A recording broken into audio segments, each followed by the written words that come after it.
এবার জেলা বেশ কিছু গুরুত্বপূর্ণ খবর দেখে নেব এক নজরে। জেলার খবর মানে যেই 24 ঘন্টা।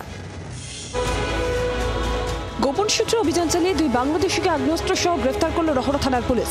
গোয়েন্দাদের থেকে রহড়া থানায় এই কুখ্যাত জলদস্যুদের ছবি সহ তথ্য আসে। সেই তথ্য ধরেই পুলিশ রহড়ার বিভিন্ন এলাকা সহ নিউ টাউনেও অভিযান চালায়। নিউ টাউন এলাকা থেকে মজনু গাজী ও রহড়া এলাকা থেকে মোহাম্মদ কামাল শেখকে গ্রেফতার করে রহড়া থানার পুলিশ। পুলিশ সূত্রে খবর, মজনু গাজী বাংলাদেশের খুলনা দৌলতপুরের বাসিন্দা, কামাল শেখ খুলনার কাথমারচর গ্রামের বাসিন্দা। ধৃতদের কাছ থেকে একটি ওয়ান শটার বন্দুক ও 2 রাউন্ড গুলি উদ্ধার হয়েছে।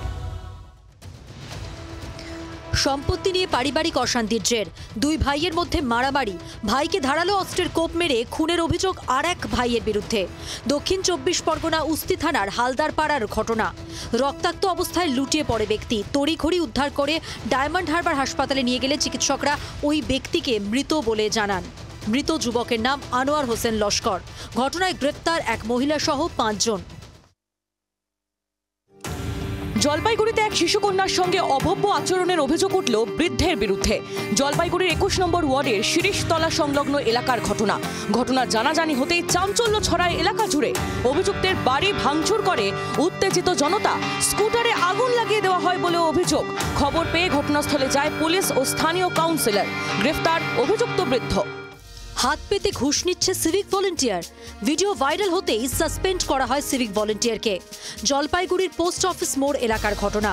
অভিযোগ, বাইক চালকের কাছে প্রয়োজনীয় কাগজপত্র না থাকায় 3000 টাকা ঘুষ নেন জলপাইগুড়ি সদর ট্রাফিক পুলিশের এই সিভিক ভলেন্টিয়ার।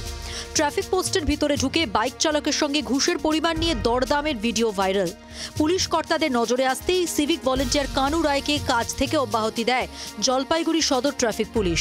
ট্রাফিক পোস্টে থাকা পুলিশ অফিসারের বিরুদ্ধেও ব্যবস্থা নেওয়া হবে বলে জানিয়েছেন জেলা পুলিশ সুপার। একদিকে যখন জলপাইগুড়িতে ঘুষ নেওয়ার অপরাধে চাকরি গেল সিভিক ভলেন্টিয়ারের, তখনই উল্টো ছবি দেখা গেল উলুবেড়িয়ার ট্রাফিক পুলিশে।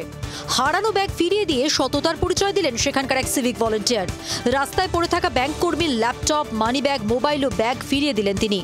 রাতে ডিউটি সেরে বাড়ি ফেরার পথে বীর শিবপুর ট্রাক টার্মিনালের কাছে ব্যাগটি পড়ে থাকতে দেখেন সিভিক ভলেন্টিয়ার হিরণময় মণ্ডল।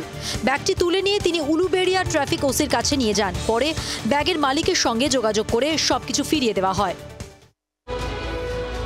রবিবার সকাল সকাল চা বাগানে ঘুরে বেড়াচ্ছে হাতি। মালবাজার মহকুমার নাগরাকাটার বামুনডাঙ্গা চা বাগানের টুন্ডু ডিভিশনে দেখা গেল এই দৃশ্য। স্থানীয়রা জানাচ্ছেন, কয়েকদিন ধরেই দাঁতাল হাতিটি ঘুরে বেড়াচ্ছিল এলাকায়। রবিবার সকালে চা বাগানের 26 নম্বর সেকশনে হাতিটিকে ঘোরাঘুরি করতে দেখেন স্থানীয়রা। হাতিটি কোনো ক্ষতি না করলেও স্থানীয়দের মধ্যে আতঙ্ক তৈরি হয়। বন দফতরের অনুমান, সম্ভবত খাবারের খোঁজে গরুমারা থেকে বারে বারে এই দাঁতাল হাতিটি চলে আসছে লোকালয়ে। হাতিটির গতিবিধির উপর নজর রাখছে বন দফতর। প্রচন্ড গরমে লোডশেডিং, 2 দিন ধরে নেই বিদ্যুৎ। বিদ্যুৎ দপ্তরের গাড়ি আসতে গাড়ি আটকে বিক্ষোভ গ্রামবাসীদের। পুলিশকে ঘিরেও ক্ষোভ উগরে দেন স্থানীয়রা। সিঙ্গুরের বাঁশুবাটি গ্রাম পঞ্চায়েতের বেলিকুল এলাকার ঘটনায় উত্তেজনা। অভিযোগ, বাঁশুবাটি গ্রাম পঞ্চায়েতের অন্তর্গত কাঁসারিপুকুর, শ্রীরামপুর, লক্ষণপুর, রাজারামবাটি, কলিপাড়া সহ একাধিক গ্রাম লোডশেডিং এর সমস্যায় নাজেহাল। অনেক সময় 2 দিন পর্যন্ত বিদ্যুৎ থাকে না গ্রামে। দিনে বেশিরভাগ সময় থাকে লো ভোল্টেজ। বারবার বিদ্যুৎ দপ্তরে জানিয়েও কোনো সুরাহা হয়নি বলে অভিযোগ। দ্রুত পদক্ষেপের দাবি গ্রামবাসীদের। বাংলার আওয়াজ, বাঙালির আবেগ, জি 24 ঘন্টা।